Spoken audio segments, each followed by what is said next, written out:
Hello, welcome to a new edition of Design for the Times. I'm your host, Richard Christopher Scuderi. I'm very happy to have someone in studio who's really came into my life just at the right time. Her name is Ruth Altamira Roll, and she's a licensed professional counselor in Flemington, New Jersey. And we're going to do a little departure today. I am an interior designer, as you know, from 2 years worth of episodes of our wonderful program here. But I wanted to talk about something that I take a lot of personal interest in, and that is mental health, and in fact, good mental health.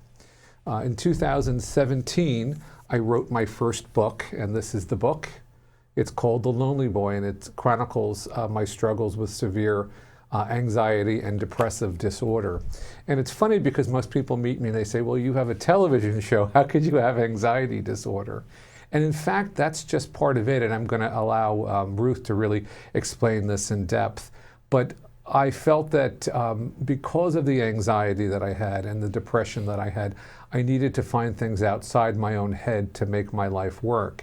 And in fact, that has been something that has worked for me. And I really want to pass along the message is that you can have a mental health disorder and still have a wonderful life, still engage, go to restaurants, enjoy the quality of your life. And move forward and maybe get beyond it and find happiness again. So Ruth, welcome to my program. Well, thank you so much for having me. I really enjoy looking forward to our chat together here today. Exactly. So tell us a little bit about your background, what you do in detail, of course, where you're located, and about this related to specifically. Now, we're also, I think this encumbers a lot. I think the book talks a lot about also bullying. It talks about, a lot of different things, but specifically anxiety and depression. Are the two just correlated, or why don't you tell us a little about it? Yeah, not necessarily. So I am a licensed professional counselor. I've got my master's in counseling, and I'm nationally certified as a counselor. Right. I have been in the field of counseling for 35 years, and I've been in private practice for the past 20. Started off working in the drug and alcohol field specifically, mostly long-term treatment, which meant that people would enter treatment. They were already gone through detox, rehab. Now it was the hard work. So that means dealing with the anxiety, the depression, the post-traumatic stress disorder, the eating disorders, the broken relationships.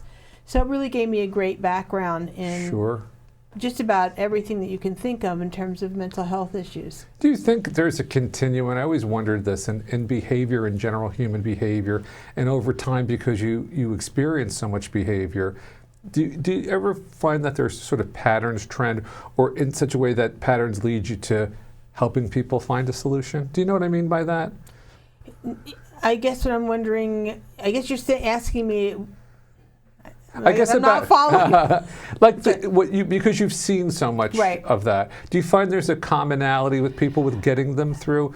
Do you know what I mean? Well, what I will say is this. I find that the majority of people that come into my office have grown up in some kind of dysfunction. It could have been alcoholism, some kind of child abuse, sexual abuse, emotional abuse, neglect. I'm going to say, broken families. Maybe bullying environment. Yeah, absolutely. Bullying environment at school. Generally, it's something in the foundation of their life. Right. So the things that they learn about the world, they bring into their adult life, and sometimes it's misinformation that they have about themselves, which provides that low self-esteem, a lot of anxiety, trauma-related anxiety, depression, just feeling like can't move forward in life. And I'm not going to discount that for some people there are real chemical imbalances. So sometimes that is also the case. So there's other components. There are other components, yes. It does seem, though, that in the early years, in the formative years of your life, that stuff seems, for so many people that I've known or had some sort of an intimate personal relationship with, that seems to be still so powerful so many years later. Is there maybe a reason why our formative years, those sort of sponge early years, are so maybe more important to us, or the balance or the recall of that is so great from something that's such a long time ago. For example, someone could have a traumatic experience at age 5, and at age 35 they win a Nobel Peace Prize. But somehow this power that's here almost seems to be greater than the power that's here. Is there kind of a reason for that? Well, I believe one of the reasons that I would say is that when we are children, two things are happening. One is, you used the correct word, I think, is we are a sponge. Right. So we are learning everything that there could possibly be to learn to get ready to be an adult. And a lot of times we learn misinformation. So that is one of the aspects. But I think the other thing, and I refer to it as language. It's the language of our family.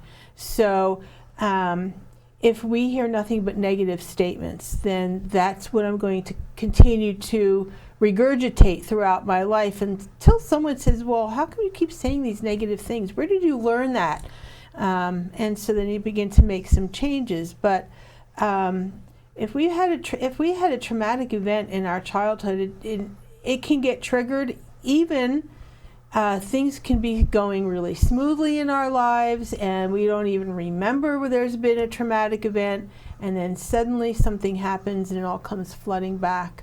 And then it can affect us in many different ways. And does the same childhood experience affect different people in different ways? The reason I say it is that maybe there's a history of abuse in a family, maybe an alcoholic parent or so on. But let's say there are 3 children or 4 children or 5 children that grow up in that environment. Doesn't it not necessarily, even though they have the same sort of components of the mother and father, that each child may respond to that or deal with that in a different way, whereas one person can't function today or has also become an alcoholic, maybe the next child that's 11 months apart never has that problem. Do you know what I mean? So I do. So that's a really interesting question. So there's, again, I'm going to say 2 components. One is temperament, and temperament is something that we're born with. That means how sensitive we are to things. You know, it's like some people, they say, I can't eat hot food at all. Other people love hot food. You know, it's our temperament. Like our tolerance. Right, almost. our tolerance, our Sure. temperament. So some people are more even-keeled than others and more dramatic. So there's that aspect. But when we grew up in dysfunctional families, what we've discovered is that people take on roles to survive. So I really cannot be my genuine self. And more studies were done with adult children of alcoholics and the roles children would take on in the family. And it was done based on, you've got a father who's the alcoholic. His focus is on the alcohol. Then you've got the mother who's the codependent enabler, and her focus is on the husband's drinking. So nobody's really focusing on the children. Mm-hmm. And the children then take on roles. And a role is a really important, like an acting role. So you've got the hero. Right. Usually the hero is the oldest person. That one seems to be really successful, maybe go to school, own their own business. Not that, basketball player at school, honor society, all of that. Write a book. Just kidding. Write a book. Then First pancake here. That's fine. Then the second child is usually called the scapegoat, and this child drops out of school, gets involved in drugs, gets pregnant early. Police being called is a real problem. Doesn't go to college. There's just a lot of issues with that child. And scapegoat, because if only Junior got his life together, everything else would be fine in our little family. Right. So it takes the pressure off of. The next one is called the lost child, and the lost child tends to be really quiet, stays in their room, very creative, doesn't want to cause the problems that their older sibling is causing, the scapegoat, and is not going to take the limelight away from the hero. Does the lost child usually stay close to the nuclear family, or do they disappear? It can disappear. Mm-hmm. And any of them can disappear. And the last one is called the family mascot. And this kid is the class clown, tries to lighten things up when there's arguing going on. And the most important thing, that all of these things are roles. And so people grow up and they're not feeling genuinely connected to themselves. So I don't really know who I am. I may look good on the outside, but my self-esteem is really shot. I myself may be codependent. I may marry an alcoholic or someone with some kind of disorder or something like that, or I may become that alcoholic myself or drug addict. And the interesting thing is, statistically speaking, for every one addict, it affects 10 other people. Yeah, they're affected by the radius of their... The radius, exactly. Yeah, so if we're amazing. just talking about a family of 6 people, it can extend beyond that. Well beyond that. Yeah. Let's talk about the broad term depression, because I try to identify what depression is in my book, and of course that maybe relates to my life experience, Sure. but not necessarily a definition of depression. To me, in a very simple layman's terms, it is normal if you lose someone you love, if you lose a job, if there's a change, to be sad about it, but be able to over time move on. To me, depression is that continued sense of doom and darkness that doesn't go away, that isn't necessarily relatable to a specific event. And that's sort of how I define depression. Eventually I was diagnosed and treated with medication, which I've been very honest about. What in fact is depression? Well, depression has, I'm going to say, different things about it. One is where it is situational, so that something has happened in my life and I feel sad about it. It can be related to grief and loss. Often the two are very similar. But when we talk about a longer term depression, or something that's, the technical word is dysthymia, it's sort of like having a low grade fever. And it can be triggered by an event that's happened in your life that you've not been able to work through. It can also be a chemical imbalance. So it may be that you have, parents or other siblings that are grandparents that struggle with depression. And I find that oftentimes it's a little bit of both. So the situational depression is, if I grew up in a dysfunctional family, chances are I have some post-traumatic stress and I'm depressed. And the way I look at it in terms of depression in that way is, we're sitting here in a bright room, and if I'm going to have a client right now who's struggling with, alcoholism and doesn't know how to be angry.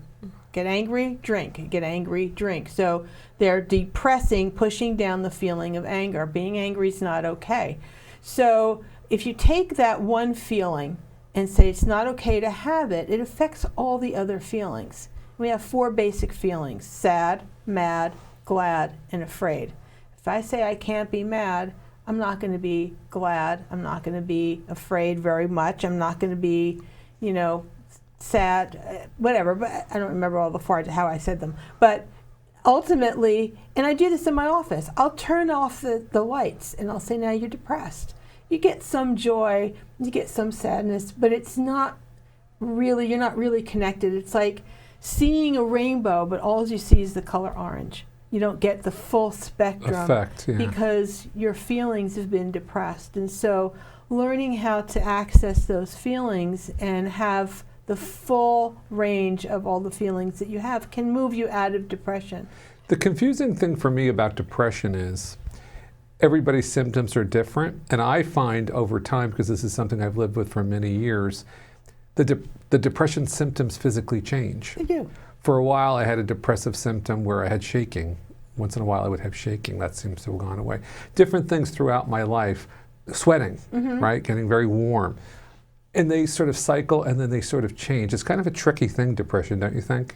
Well, I'm going to say it sounds a little bit like that combination of depression and anxiety. Well, so the shaking and the right. sweating That's more of an anxiety can thing. be related more to anxiety. Right. But I'm going to say with depression, there might be times when you just don't feel like doing anything. You just lack interest in life. Sure. There's times you don't want to eat.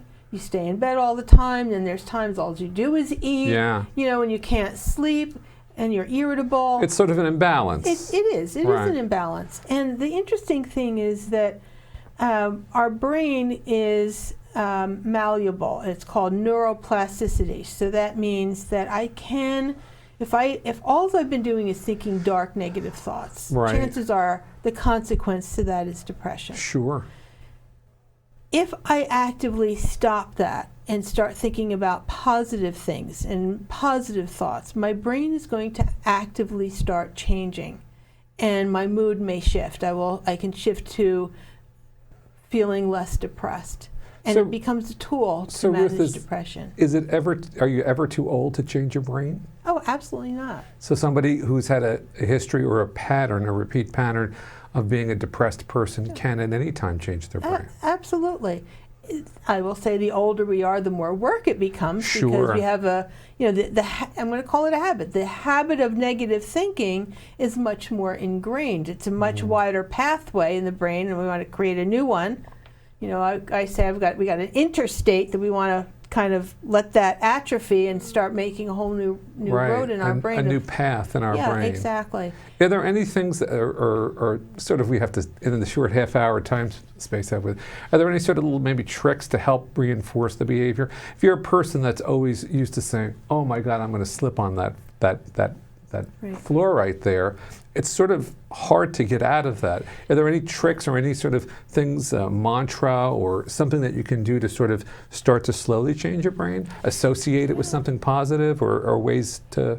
It starts with self-awareness. So Okay. I need to listen to what I'm saying. I need to recognize I just said, I'm going to slip on that floor. It looks awfully slippery. Right. And I need to say, oh, you know what? I just said that. That's not something that's positive. I'm going to tell myself to stop and change it to something positive, so that I can walk across that floor without falling. So yeah. So it really, a huge part of it is self-awareness. Awareness, okay. Learning little things like I keep saying that should happen or this shouldn't happen, or I'm a bad person. The more I recognize what I'm saying to myself, the better able I am to make those changes from something negative to something positive. And the other thing I always suggest to my clients is practicing mindfulness, and that's staying in the present moment. So difficult, right? It is, again, it's difficult at first, and oftentimes we think mindfulness and meditation means that I only think on that one thing. Well, our brain is always active, so I suggest people practice mindfulness in everything you do. So So clearly mindfulness is staying in the moment. It's staying in the moment. I'm going Right. to use all my five senses. So, Right. I'm folding a towel. The towel's green. I'm folding it in half. It smells fresh. It feels soft. It's warm. I hear the dryer running. And oh yeah, speaking of that, I've got to get more laundry detergent, and I need to get kitty litter, and I need to, so I just moved off. I call it down a rabbit hole. Right, you're out of the moment. I got to catch myself, stop, and bring myself back to what I'm doing. Sure. And so that actually, mindfulness is a meditative process that we could use all day long, and it really does help calm us down. Anxiety is about all the things that may happen in the future, the what ifs. And the depression is all about what happened in the past. And so bringing us to the present moment. Present moment's important. It's It's healthy, very isn't it? important, yeah. Someone once said to me, Richard, if you're always living in the past, you're depressed. That's right. If you're always living in the future, you're anxious. That's right. So live in the present. That's right. Otherwise you miss it, right? Otherwise you miss it. Exactly. Exactly. What I don't understand is, we get depression, we get that sort of low grade, not feeling, and then sort of lack of energy. How does anxiety it almost seems like depression is this thing that fuels everything, and anxiety is an offshoot. Does some people have anxiety but not depression? Mm-hmm. But often are they coupled together? Not always. I have depression for most of my life, even back as a child.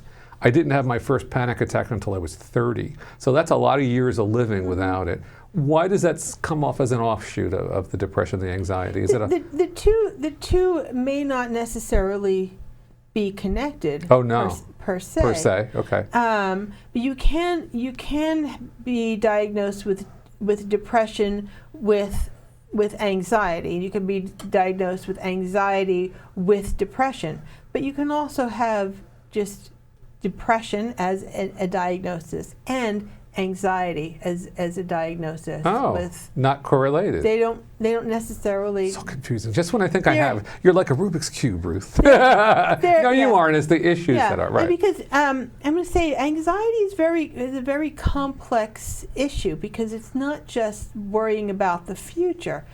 Post-traumatic stress, even though post means it's after the trauma, that is an anxiety issue. Right. It's not after the anxiousness, it's after the trauma. It's after the trauma. Obsessive compulsive disorder is also an anxiety issue. Then you've got all the phobias. So those are anxiety issues. So panic attack is kind of separate. It's an aspect of anxiety. Anxiety, but not yeah. everybody who has anxiety has panic attacks. So it is complicated. How do you feel about medication in conjunction with some of these disorders? I Good think- thing, bad thing? I think medication is useful. I think we over-medicate because I'm going to say as a licensed professional counselor, I've been taught many tools to use with clients. Mindfulness is being one of them, cognitive behavioral therapy. It's a longer process. Talk therapy. As a matter of fact, they say talk therapy is as good as medication. And then when you Maybe even better, right? It could be even better. If I change my behavior, if I actively work on thinking positive thoughts, I'm going to start feeling better. You won't be able to help it. It just happened. It eventually create a new pathway in the brain. I find I don't need the medication anymore. If I have a client and they're on medication, I'm not a doctor, to say to them, you need to come off of it. And I never say that. And there are occasions that I do suggest a client get on medication. But it's not the first thing that I do. We really work a lot on how you think, cognitive behavioral therapies and that kind of thing. Do people get to a point in therapy, and then we'll have to leave a little bit of time to talk about the event. Do people get to a point in therapy where you say, okay, I think you're good now for a Oh while? yeah, absolutely. Is that the goal of therapy? That is, I say I am in the business to be out of business. I get that. So that ultimately it would be lovely if everybody had good mental health and they didn't need counseling or medication or anything. Right. We are such intelligent creatures that we're the only ones that make each other crazy. Yeah, but yet I find it's the best and the brightest often that have depression and anxiety. It's the overachievers. I consistently see people that are very brilliant that have these things. Maybe we think too much. It could be that you think too much. It also could be that you have a belief system that says you have to be perfect. It's not okay to make a mistake. And that you've unrealistic, gotta keep, right? Right. Got to strive for more, be more, do more. And we live in a society that, really praises that kind of behavior, but the consequence is anxiety and depression. So we've got 5.5 minutes left, and I really do want to devote it to the event. Not just specifically this event, but you and I have sort of been on a roll, no pun intended, Right. roll, with going out to the community, and we've done a couple of things. We've volunteered our time and try to set up a group, but we also go out on these wonderful, Barnes & Noble, very generous with me, especially for a first book, has allowed me their locations to speak on a good conversation on good mental health. So on Saturday at Barnes & Noble, 55 Parsonage Road in Edison, New Jersey, and Menlo Park Mall from 2 to 5, we're going to have a book event. And I will be signing books, but you don't have to buy one. The bigger part of it is just having an open conversation because, of course, people don't want to admit that they have a problem, which I find at this point so crazy, right? So much has gone on in the world. So I'm going to speak a little bit about my life experiences. And all our events that we do, they're all different. They're focused on different things. This one is going to talk a little bit more about childhood anxieties and things that can happen. We've done a lot of different ones of these, and it's a way to do some outreach. I think it's kind of funny. I always said I don't think my parents, Henry and Marion, signed on for me to be the poster child of mental illness. But you know what? That's okay, because in that, if I make that a little bit less frightening, that's a good thing. Yeah, and you know what? I'm going to encourage you to talk about mental health instead of mental illness, and be the poster child for mental health. Now, what will you talk about? What do you want to touch on in regards to anxiety and depression? What will you? Because I will be speaking, of course, about my life experience, and then Ruth is going to speak from a perspective of this is her business, so she has the history on it. What are you going to sort of talk about a little bit? I'll talk about what anxiety and depression are, and sort of like today, talk about some ways to deal with it and handle it, and people are not alone. They really, And that's the thing, that was Reach one out. of Yeah, that was one of get the help. things that I sort of discovered in the end of my book, was that when you realize, when you're going through depression, it's like a tunnel. There's nobody around you when you're depressed. But when you realize your next door neighbor just lost their spouse of 34 years and you go give them a hug or support or just a dinner, it makes it less scary because there's a commonality. well, that's one of the things that keeps us so separate is shame. Yeah. And so I feel ashamed about my depression. I feel ashamed about my anxiety. I feel shame that I'm a hoarder. I feel shame about my trauma. I feel shame about all of those things, and that shame keeps me from talking about it. So I don't want to share it with anybody because I don't want them to think there's something wrong with me. And then that stays packed in that terrible Exactly. package, isn't And, it? AA, Alcoholics Anonymous, they have lots of different things. And one of the things they say is we're sick as the secrets we keep. So that really means we've got to talk about the things, and we realize, gosh, there's so many people struggling with depression, anxiety, have addiction in their lives somewhere. It's just amazing. And when you let that cat out of the bag, it's very freeing, It's isn't it? very freeing, absolutely. Sure. Also speaking will be Gail Bannon, who's going to talk a little bit about yoga, and I think that can be very helpful, Oh, don't sure. you? And Myra Burley, who's wonderful in meditation. She's going to lead a quick mini Excellent. meditation with us. And I know you're a proponent of meditation as Sure. well. Is that correct? Yeah, actually, I've got a radio show called Counselors Chat, and that was my topic today, was meditation and mental health. Yeah. So, yeah. Very good, right? Yeah. To just sort of get a kind of calmness. People say sometimes they go into calmness and they just are almost transported when it happens. Yeah. So Ruth, we're just about a little bit less than a minute and a half, and I really want to make sure you're very good at what you do. I've referred people to you. I get reports back with this.